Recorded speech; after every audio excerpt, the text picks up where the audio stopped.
Hello and welcome to today's episode of Stand Up. I've got an excellent guest joining me today, kicking off the week and October. Dr. Allison Gill of Mueller, She Wrote, The Daily Beans, and Jack joins me. You will love that conversation. I learned a lot from her. It begins at 15 minutes into this episode. But first, the news and a couple things I want to share with you. I hope that you had a good weekend. Welcome to October, my friends. And remember, on the 1st, to make sure your subscription to Stand Up is active, because sometimes the credit cards cancel, and this show is fully dependent on listener subscriptions. I cannot do it without you. Thank you for subscribing. Thank you to new subscribers a couple last week. Patreon.com/Pete Dominic to support the show, which I do each and every day here, getting the very best guests available, as good as you will find on any independent, much less corporate media outlet. It doesn't get any better than the expertise that we have regularly here on Stand Up. And last week, we were pretty dude heavy. It was a real sausage fest last week. So this week, I've already booked Dr. Allison Gill, and tomorrow, Dr. Christina Greer of Fordham will join me, kicking off the week with a couple of Ph.D.s. Hopefully, I'll have mostly women, maybe all women this week. Let me know who you'd like to hear from, and maybe somebody who hasn't been on the program before. If I've ignored your suggestions, email them again to standupwithpete@gmail.com. Thank you again to longtime listener and subscriber Kathleen O'Donnell of the Chester County Democrats up there in New Hampshire. I had a great time on Friday night giving the keynote speech to those folks. Over 200 people joined us.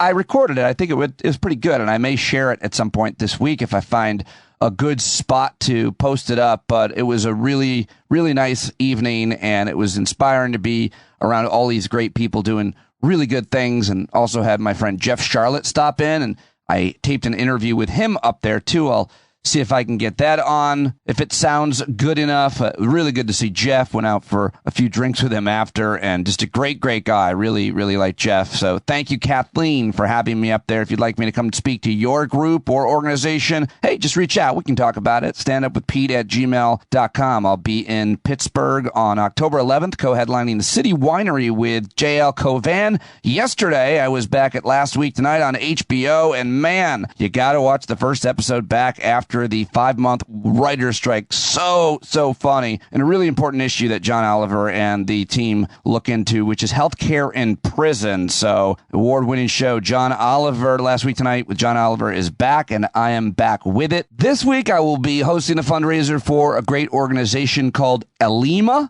on Tuesday night in New York City. They're a medical humanitarian organization based in Senegal who have been doing great work since 2009 in emergency situations in Africa. So doing that this week. And then on Thursday night, I'll be appearing on News Nation panel with Dan Abrams, then running home to host the Thursday night hangout for paid subscribers. So a busy week, a busy time. I cannot do this work without you. So thank you again, you guys. I hope you're doing good. Happy October 1st, the first week of October. And our friend Kevin Richburg has a whole new batch of honey that he harvested over the past couple of weeks with this great weather. He got a bonus batch. So if you like the honey, if you want more, there's a link in the show notes. I love supporting listeners and the work they're doing as well. Use your money, buy Kevin's honey right now. Great gift. By the way, I think this is now the official time to go get your gourds and your mums and your corn stalks and whatever you do for decorating for Halloween, Thanksgiving, right? Are you doing all that? I'm going to get festive this week here. I love this time of year, and I'm so glad to be in it with all of you. And so let's get to all that's happening. It's time for the news. Well, one thing I didn't love about this time of year was the real effects of climate change that you can see happening this past Friday and Saturday. New York City setting records in rainfall. My house got clobbered. No damage. We're okay. Thanks for those of you that reached out to me. I always want to keep track of however the extreme weather is in your neck of the woods. But man, we really got walloped, and we've gotten so much rain this year. I've got all kinds of weird plants and foliage and vegetation. It looks like the set of Platoon. New York City is just not built for that. You know, if you live in a city where engineers and scientists all really think that at some point you're going to need a seawall, then maybe not the best place for a long-term real estate investment. But still, New York rebounded, and we had beautiful weather here on Sunday over the weekend, where New York Jets took on the Kansas City Chiefs in New York, and Taylor Swift was there again.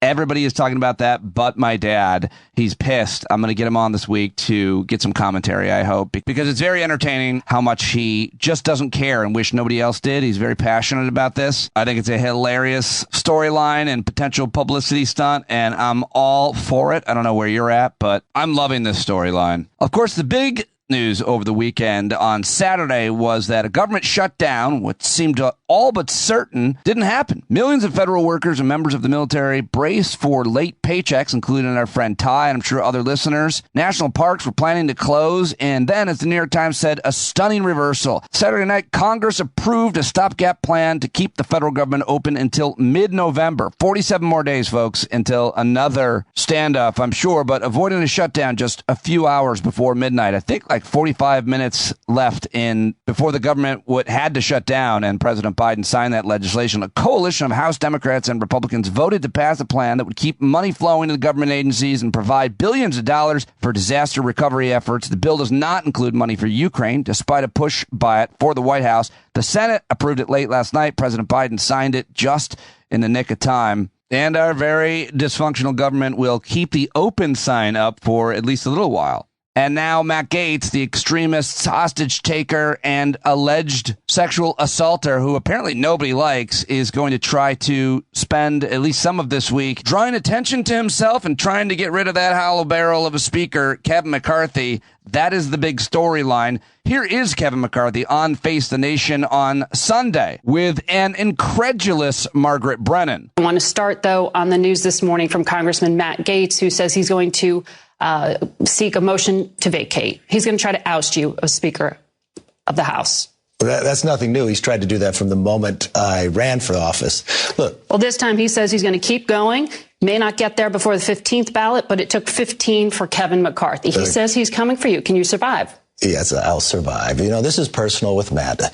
Matt voted against the most conservative ability to protect our border, secure our border. He's more interested in securing TV interviews than doing something. He wanted to push us into a shutdown, even threatening his own district with all the military people there who would not be paid, only because he wants to take this motion. So be it. Bring it on. Let's get over with it, and let's start governing. If he's upset because he tried to push us in a shutdown and I made sure government didn't shut down, then let's have that fight. All right, there's Kevin McCarthy. Will he survive? Here is his tormentor in the House, Matt Gaetz of Florida. He did secure an interview over on CNN State of the Union with Jay Tapper, and I got to tell you, his makeup was really something. They really messed with him. I think they made him very strange looking. His forehead looked even larger than normal, if you can believe it. I'm going to share this whole 2-minute clip for you because I think it's important to see Matt Gaetz, who is a slick, smooth operator on these cable news hits and in interviews, but Jay Tapper really wasn't having any of it, and I think he outsmarted him and made Matt Gaetz look like a putz. But you decide. Here it is. Why I want to break the fever.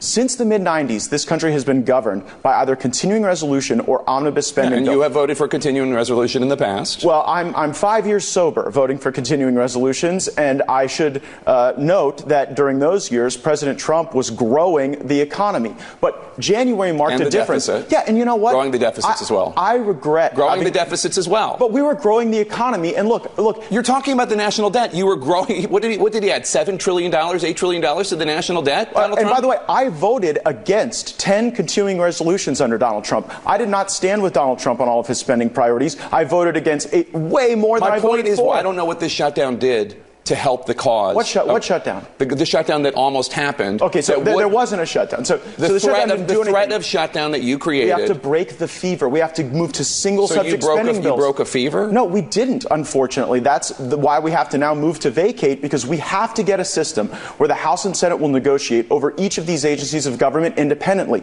And I understand that in divided government, that means that you have to take into account the views of Senate Democrats, the views of the White House. But what I want to do? You understand that? Of course. Because you're on the floor of the House talking about what Kevin McCarthy needs to do is to allow line item vetoes by people like you. That's not true. Line item votes against the salaries of people who are investigating Donald Trump, the salaries of individuals who are offering sweetheart deals to Hunter Biden. That, to me, is not the language of somebody who understands the balance of power in House and the Senate and how all legislation actually functions. Well, I think I do. That, to me, is the language of somebody who is looking for clicks and likes and Fox hits, not somebody who actually is trying to reduce the debt. Well, you might want to check Fox. I haven't been hitting there as much recently. What I can tell you is that the way the legislative process works, as a 12-year lawmaker in the state and federal level, the House passes legislation, the Senate passes legislation, and then you work to iron out those differences. Oh, man, his voice is grating and hard to hear because you know how disingenuous he is. He sounds smart if you don't know how things work, if you don't realize how political he is, if you don't realize how close and thick as thieves he is with Donald Trump doing his bidding down there. But good job by Jay Tapper. We'll see what happens with that this week. For balance and perspective on CNN's State of the Union, Jay Tapper also brought former Speaker of the House Nancy Pelosi on. And I really love this answer. You House Democrats are going to seek your advice regarding this news made moments ago on the show about this pending motion to vacate Kevin McCarthy's speakership. How will you vote? And what advice would you give your fellow Democrats on whether they can trust Kevin McCarthy if he makes Democrats an offer so he can stay in power? My advice to my fellow Democrats is simple. Follow the leader. Hakeem Jeffries has done a great job. Yesterday we had a victory in the continuing resolution. It was a victory for Democrats, a defeat for the MAGAs. And I would say this one thing, listening to your conversation, if that's a conversation, you're back and forth there. It's such a fraud when they start, the basis of this is about spending. These are people who gave a tax cut to the richest people in America to the cost of $2 trillion to our national debt when what's-his-name was president of the United States. $2 trillion to the national debt. And that was to give 83% of the benefits to the top 1%. They're on the prowl for Medicare, Medicaid. They in their bill, they would cut a huge amount, almost a third of the administration of Social Security to help meet the needs of beneficiaries who have questions and the rest. So they and huge cuts in nutrition for WIC, women, infant, and children. This is not about the budget. It's about a values debate, and you're wasting your time on that guy because he has no sway in the House of Representatives, except to get on TV and to raise money on the internet. But anyway, forgetting that, I'm talking about a serious legislator. Let's talk about that. So my advice: follow the leader. Yeah, she nailed it. She nailed it. Very good answer, I think. We'll see what happens this week in Washington on Capitol Hill. It should be exciting and painful at the same time. One more thing I want to play for you is that last night, 60 Minutes had an interview with the Attorney General Merrick Garland. CBS News' Scott Pelley sat down with him, and I thought this is probably one of the most important questions and answers. So I wanted to share it with you as well. The most important aspect of the regulations is that the special counsel is not subject to the day-to-day supervision of anyone in the Justice Department. You are not in communication with the president or any member of his administration with regard to the investigation of former President Trump. No, I am not. If President Biden asked you to take action with regard to the Trump investigation, what would your reaction be? I am sure that will not happen, but I would not do anything in that regard. And if necessary, I would resign. But there is no sense that anything like that will happen.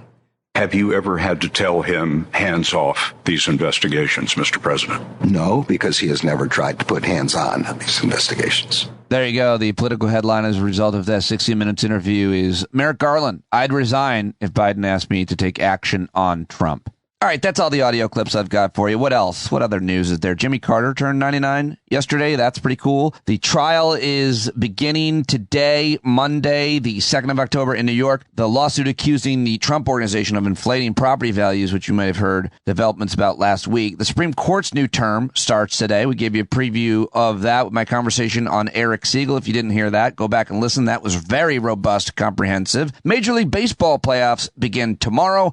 Hunter Biden will appear in court on Wednesday, where he's expected to plead not guilty. The these gun charges. And apparently this year's Nobel Peace Prize winner will be announced on Friday. But most importantly, the New York Times notes, the arrival of autumn marks the start of soup season. So get your favorite soups ready, recipes out to share with your friends in the stand-up community. Also saw this, I thought was interesting. NASA is planning to build houses on the moon using a 3D printer. I thought that was a pretty cool story, and I think I'll end on that one as well, because now I want to get to my guest, who I'm really excited to have back on the program. I've gotten to know her pretty well over the past year or so, because we met and then met again, I think 3 times now, at Glenn Kirshner's event, that annual event that he's been having the last few Augusts, and I've been following her and listening to her podcasts, reading her stuff. She's very, very good on social media. Allison Gill, Dr. Allison Gill, that is. She's the host of the daily news podcast, The Daily Beans, former host of Mueller, She Wrote, now hosting the hit podcast Jack,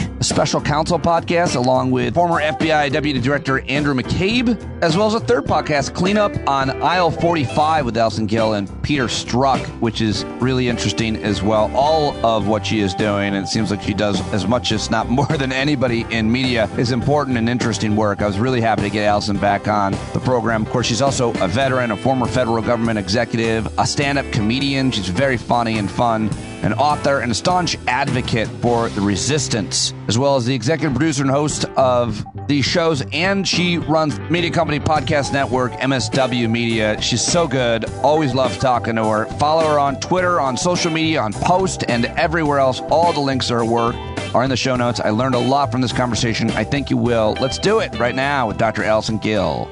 You go with your first choice guest. My top choice to talk to was Allison Gill. So the fact that you were available and said yes makes me really happy. Thank you for joining me here.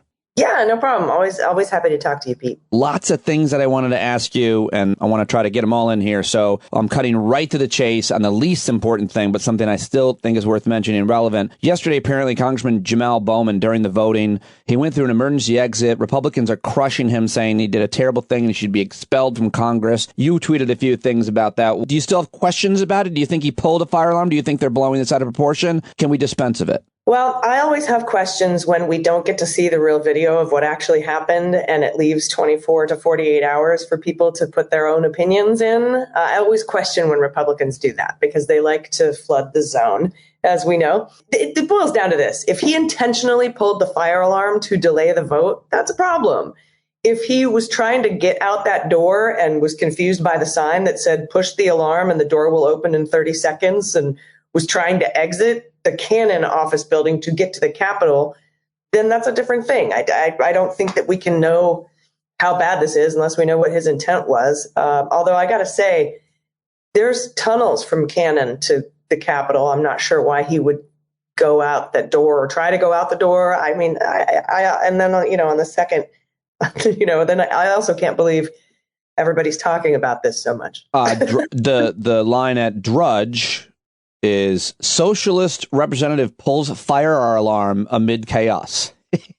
So flooding the zone already with that. Hopefully we don't have to talk about it the rest of the week, although I do feel like they'll hit him over the head, even though they've got George Santos.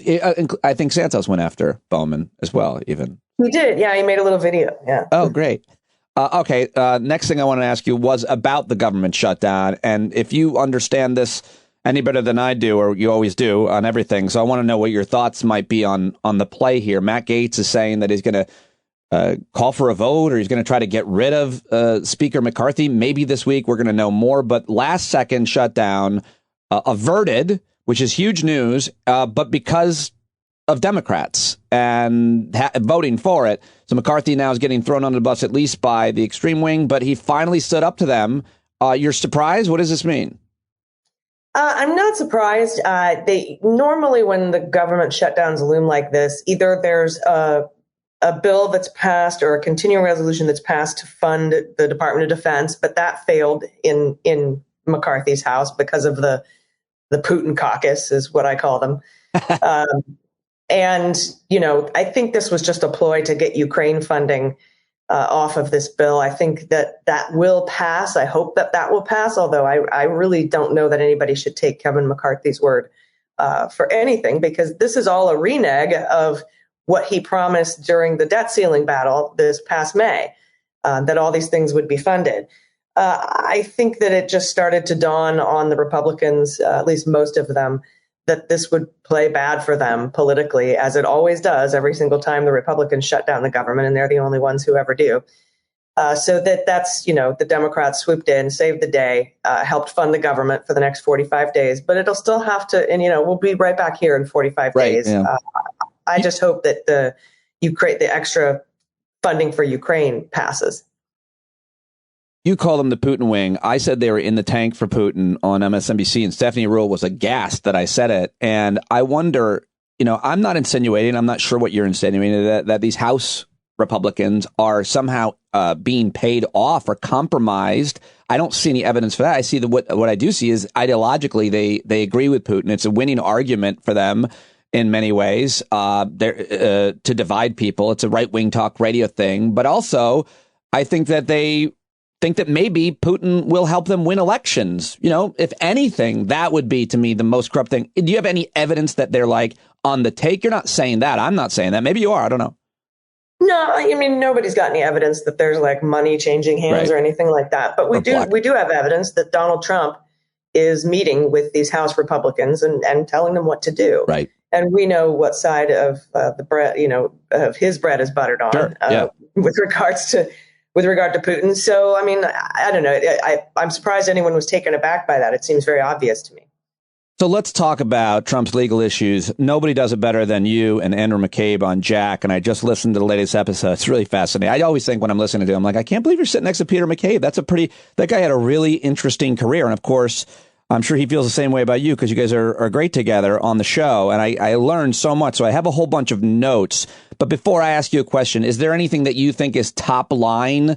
You've got all the dates maybe in your head, but all these cases. But to me, I feel like the biggest thing is that Trump has been threatening Mark Milley, and that's, we can talk about why that matters. But is there anything bigger that you think you need to notify folks, or you think a bigger deal than that right now? No, I think right now the big deal is that they're trying to get the Department of Justice and Jack Smith are trying to get a narrowly tailored restriction placed on Trump's pretrial extrajudicial statements.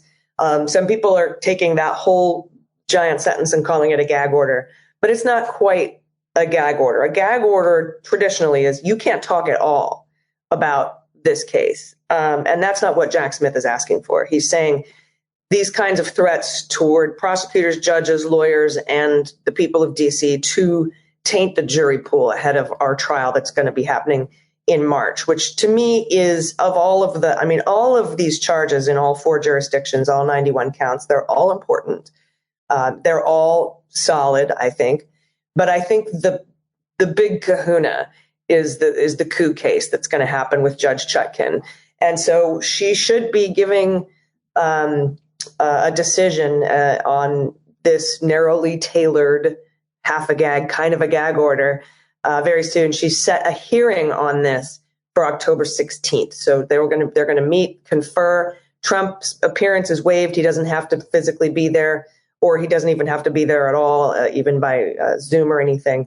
So they're going to have a hearing and hash this out. And then I assume within a week or so of that, probably by the 3rd week of October, we'll have an answer on whether or not Trump's posts and, public statements will be at all restricted by this court. I heard you say that phrase, half a gag, on your show, and then I heard you say it here, and I confess it. I'm slightly aroused by it, but then I think about what it is, and then I come back to maturity. Nonetheless, it's a nuanced argument that Jack Smith is making, the Department of Justice is making, because, as you guys well explained, Mark Milley could be a witness, and you're both threatening the witness, I think you guys said and explained, and potentially tainting the jury pool.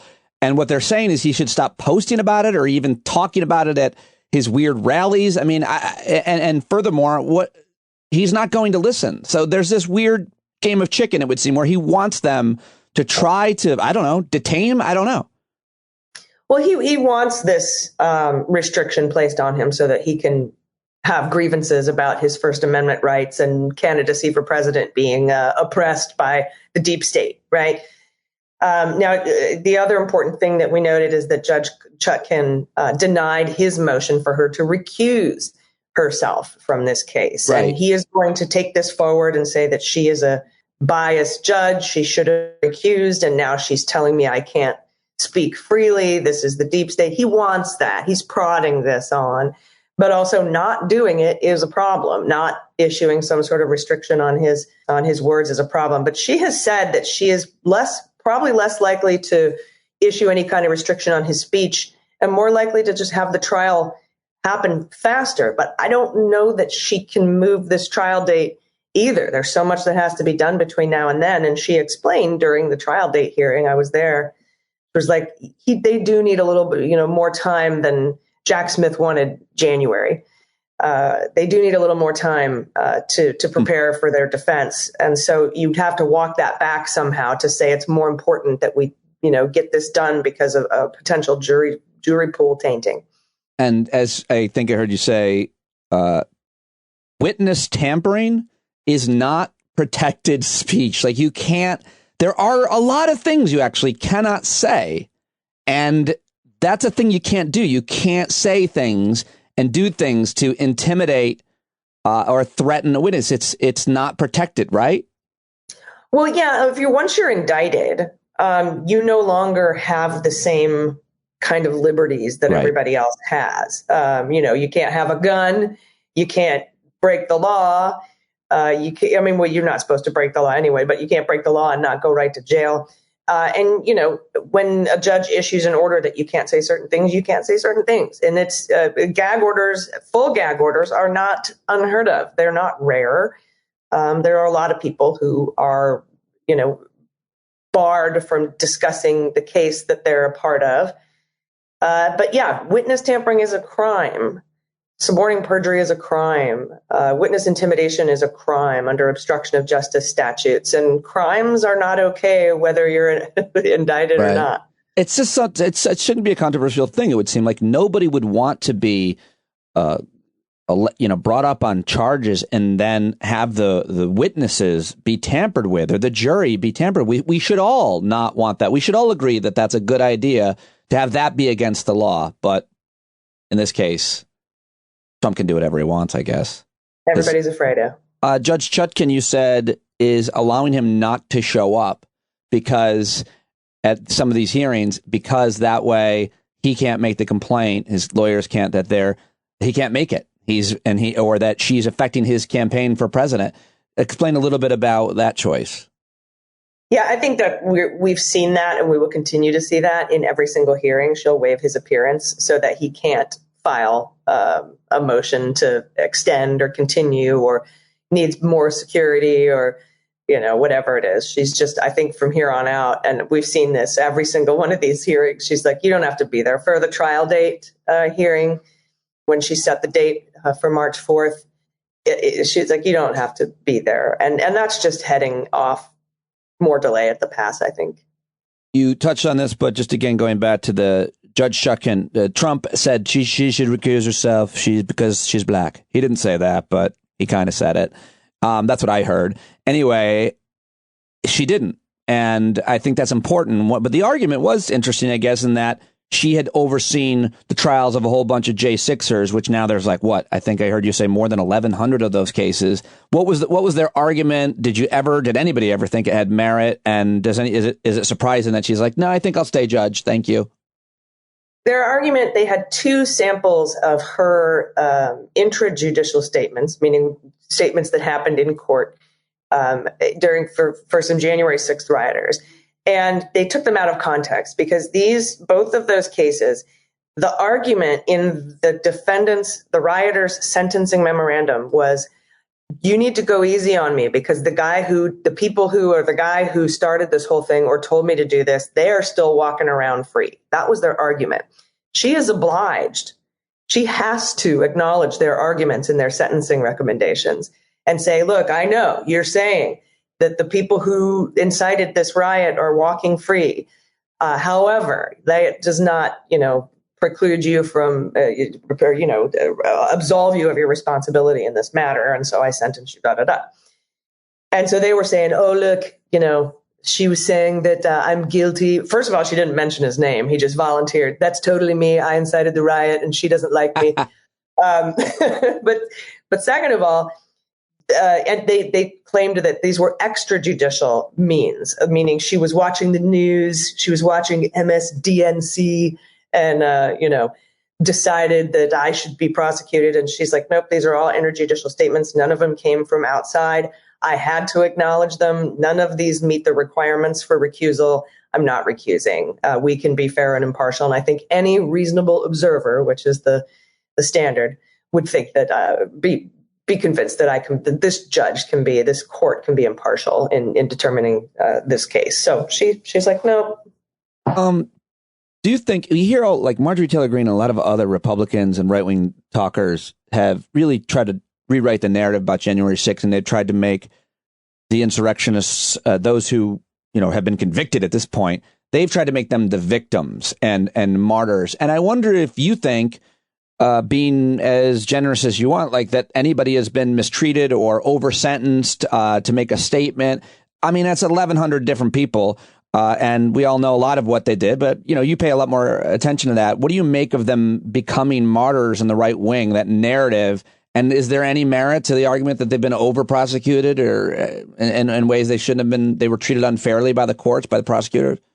No, in fact, they've been so under sentenced, if that's a word, that Merrick Garland has filed a notice that he's going to appeal some of their sentences for being too short. That appeal hasn't hit the docket yet. And we haven't seen, that was for the Oath Keepers sentences. Stuart Rhodes was recommended by the sentencing guidelines. Okay. Not like the deep state DOJ thinks this. These are the sentencing guidelines put together by the Sentencing Commission, which is a congressional, they put them there to do that job. And they said 25 years and he got 18. That is well below. And that's not even a Trump appointed judge. So he's saying, no, we have to, sentence these folks to closer to the actual guidelines. And he should be appealing that soon. And he might do the same for the Proud Boys. Enrique Tarrio was supposed to get 33, 35 years or something like that. And he only got 22. That's like, it's still a lot of years, but it's shown over and over again that the judges are coming in well below the sentencing guidelines on these January 6th rioters. And to call them martyrs, again, that's Putin propaganda 101. And they're doing it on behalf of Trump. And they all think that they're going to be pardoned if Trump wins this election in 2024. So that's the goal, I'm sure. Trying to find that tweet of yours just reminded me of it about Cassidy Hutchinson. I thought you, as you often do, had a thoughtful take on why we should be applauding people if they, even former Trump administration people, if they do the right thing. It was worded so well, but I just thought... Well, they're not applauding, right? Because I don't applaud her points of view, her politics, her beliefs, who she might vote for in 2024. I don't applaud any of that. I deign to say that anybody should consider her some sort of a hero. It's just that if somebody is going to do their bare minimum of coming clean in the face of, violent death threats from the former guy, maybe don't throw rocks also. That's basically it. Like, you don't have to throw her a parade and, call her a hero. Just don't help threaten her and, just let it go. Like, the point is that there are so many people that we're going to need to help us that are moderate and maybe not as progressive as we'd like in the battle to save democracy in 2024, that we can't afford to shun them actively. And it's hard to scream at people to change and then not give them any grace to do it. Again, I'm not saying throw her a parade. I'm not saying you have to espouse to her. She's had some very hateful beliefs. And that's not something to be celebrated, but just don't throw rocks. Oh, here it is. It says, Allison Gill, we should throw her a parade. So I don't know if it seems like pretty clear to me what you said. You called for a parade? for Cassidy Hutchinson. Okay, let me then the other thing that you guys covered on Jack this week, everybody should listen to it. Such a good podcast. Everything that you do. I don't know how you do it so well every day at Daily Beans and then Jack and much more. But my incredible co-hosts, Dana's Goldberg great. On the Beans, Pete Struck on Cleanup on L45, and Andy McCabe. I mean, they teach me so much. I want to co-host a podcast with you, but I don't have a lot to bring to the table. So maybe something like really niche, raspberries, like head shavers, like best head shavers. I'd be great on. But you guys were talking about Trump's new legal team, which you were very, they're credible, experienced lawyers. And I think you cynically said, but it might be true, might be their last gig. And I hope they get paid up front. But what do why do the new lawyers matter? Todd Blanche is one of the guys' name. I guess he's leading it. He had to start his own law firm because no law firm wants to be associated with Trump, I guess. Well, Blanche was there, but Bove came in, and this other guy, this other lady, whose name I can't remember, but they had to create their own law firms and then join with Blanche's law firm that he had to create to rep Donald Trump. So hopefully this is maybe they're thinking about they're going to retire after this, or, I mean, I've long said that Mar-a-Lago is a magical place where men enter as lawyers and leave as witnesses.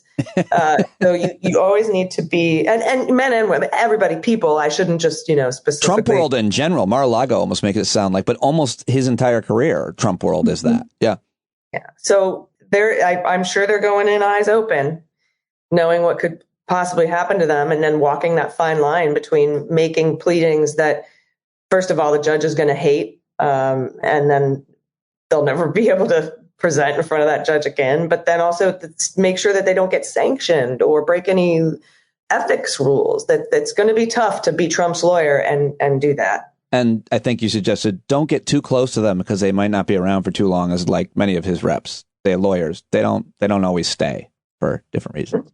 Lastly, on Georgia, anything you want to say? And specifically, I just wanted to ask you about what's going on with Giuliani. I really enjoy watching him go down the drain. And you guys were talking about this dispute he's had with his former lawyer, which I had no idea about. Another reason to listen to Jack. What's going on with Giuliani in Georgia for Trump, too? Well, first of all, his lawyer, Bob Costello, who was subpoenaed in the Bannon criminal contempt case, he was Bannon's lawyer. He's suing Rudy for $1.4 million in unpaid legal bills. Robert Costello also sued Bannon for about $500,000 in unpaid legal fees and won. I'm not sure if he's gotten his money there. But Rudy is in a lot of trouble. We've got in New York, the Ruby Freeman and Shea Moss defamation case. He missed his deadline on September 20th and is probably facing more sanctions now. And sanctions could mean jail for him. We saw recently Jacob Engels down in Florida, who was part of a defamation case and didn't produce discovery in a timely fashion. There's been a bench warrant put out for his arrest, and he's going to be behind bars until he cures that contempt of court. So he's already been fined by the judge in the defamation case, and the next steps are either more fines, which he's not paying, or perhaps he could be remanded to jail until he cures these contempt charges. By the way, how surprised were you that on January 6th, allegedly, he sexually assaulted Cassidy Hutchinson? How surprised were you when you heard that? Not surprised, grossed out. Didn't need to hear it, didn't need to picture it, but not surprised. I'm not surprised. And in her book, she talks about 6 different occasions when Trump and Trump allies. Oh, man, really? I did not know that. Yeah. All right. Before I let you go, impeachment. You covered the Trump impeachments. What do you make of the Biden impeachment hearings so far, or inquisition so far? It was so funny. What a flop. It just absolutely flopped. And the Republicans acknowledged that. Their opening witness, Jonathan Turley, who was a Trump attorney in Trump's impeachment, was like, look, we don't have enough evidence for impeachment articles. Like, they just don't have any evidence. And now everybody knows it. And I honestly think that Jordan and Comer and, all of these Putin caucus members, that Trump came up and said, you have to do this, impeach him. I think that they're also very upset. And it's fun to see because it's just the dumbest thing. And I wish the mainstream media, they cover this impeachment like it's got some sort of legs, but it's completely evidenceless. And that should be the opening salvo in any report about this impeachment of Joe Biden. But you have every reason to think it will go on. They'll continue to have these hearings that'll continue to embarrass them, right? I mean, they're not going to quit, are they? No, as long as Trump doesn't want them to. Right. Trump is guiding everything that's going on in that caucus, including the weaponization subcommittee hearings, all of it. It's all being guided by Donald Trump. And as long as he wants it, they will bend over backwards to do it. And even if it's, self-immolating. Are you surprised that that Biden's Department of Justice is weaponizing the Department of Justice against Biden's own son? Yeah, I know, right? Look at that. Where's that weaponization report? Because if his name wasn't Biden, he wouldn't be facing this charge, this gun charge, which is just silly. And we'll see if more charges come. They might charge him for tax stuff, but I think that David Weiss knows that tax case is already been completely blown by the fact that his IRS whistleblowers have, talked too much in their public hearings about it and have completely tainted anything. So it's not a winning case, but it'll be interesting to see if he brings it.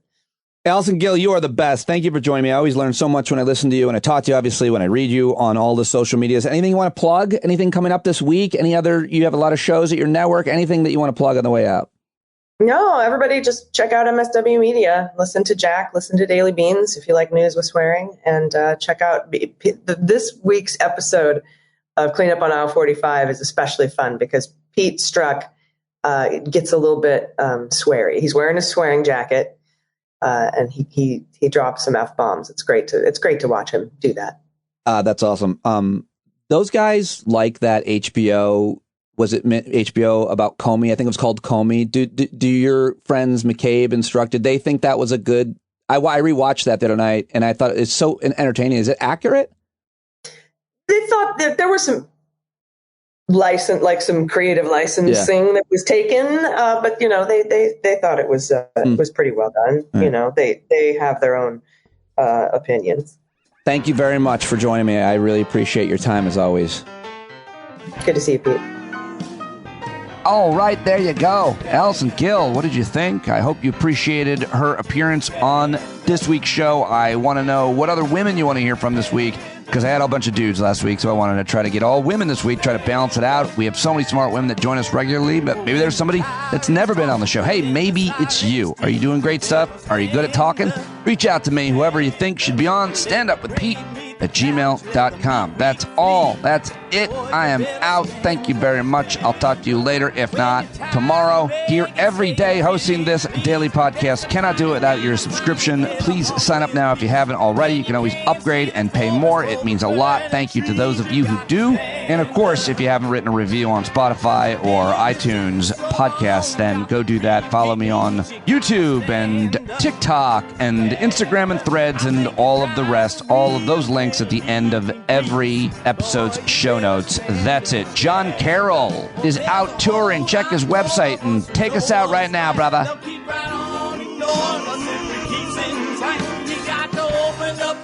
To let in some light, you gotta stand up. That's right. You got to rise up. You got to stand up. You gotta stare the devil straight in the eye. You got to let him know it's his turn to go. See it clear when all you hear is a lie. So get up off of your butt, get down off of your fence. And even if it ain't a very friendly audience, well, they'll begin to listen when you start making sense and you stand up, stand up. No need to point your rifle to defend your town, just stand up, stand up. You know they can't deny you what you're laying down. Boy, you better stand up, stand up.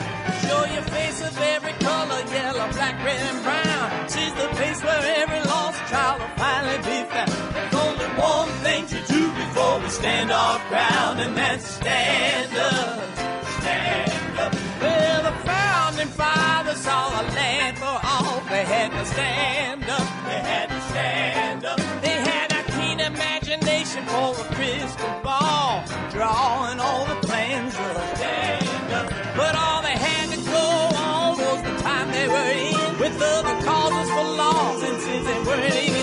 They knew that change was gonna come before the change could begin. They had to stand up.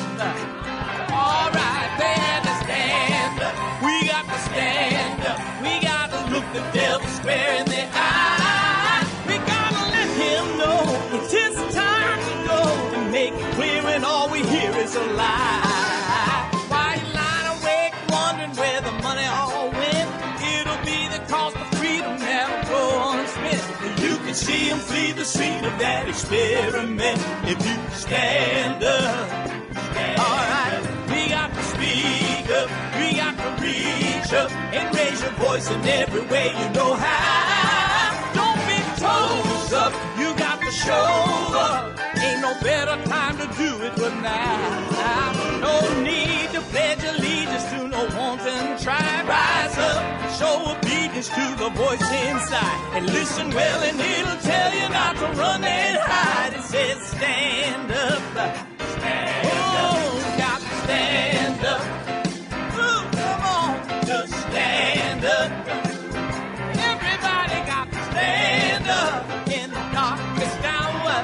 Stand up, people got the power. Stand up. Come on, come on, come on, come on, come on, come on, come on, come on, come on. Stand